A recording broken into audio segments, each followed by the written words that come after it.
Hoje é dia do trabalhador e eu, como contador, tenho pensado bastante em uma situação que eu tenho conversado com outros colegas e eu gostaria de trazer aqui para vocês.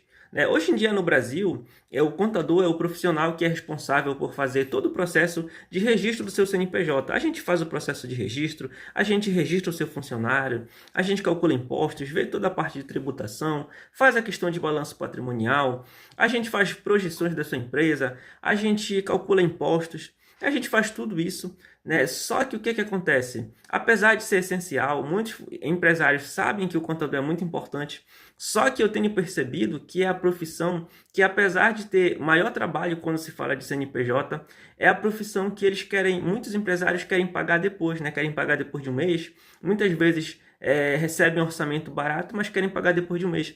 Eu já vi um caso de um contador que ele fez um trabalho para um cliente. O cliente disse que ia pagar depois, deixou ali para pagar depois. E aí, quando o contador foi solicitar o pagamento para o cliente, ele disse que ele estava priorizando algumas coisas importantes e ele ia pagar o contador.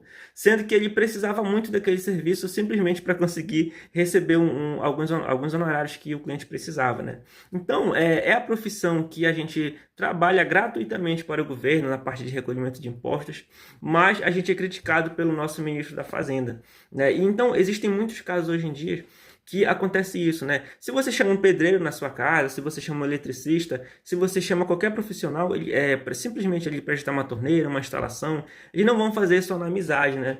Só que o contador, se o cliente pede uma certidão, se o cliente pede alguma coisa, entre aspas, simples, né, tem que fazer só na amizade, porque aí já quer cobrar tudo, né? Muitos empresários falam, tudo é por fora, tudo é por fora. Então eu vejo hoje em dia isso, né? Apesar de ser muito importante, muitas pessoas sabem que é importante, o contador é uma profissão respeitada, mas eu vejo isso hoje em dia.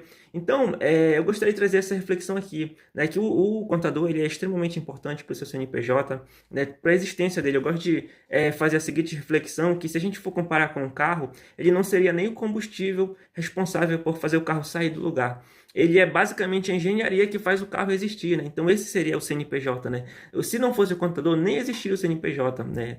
Tem gente que pensa que seria o combustível, mas eu gosto de pensar que ele nem existiria se não fosse o contador, né? Porque a gente está diretamente ligado a isso e muitas vezes não é valorizado, né? Então quando o seu contador, né, ele der um orçamento, quando ele cobrar um determinado valor, né, dê valor ao seu contador, porque se não fosse ele, nem existiria o seu CNPJ. Muitas coisas, em termos financeiros, não existiriam por causa do contador, né? Então, essa é a reflexão que eu gostaria de trazer para vocês. Nós somos a Black, nos assessoria contábil e estamos sempre à sua disposição.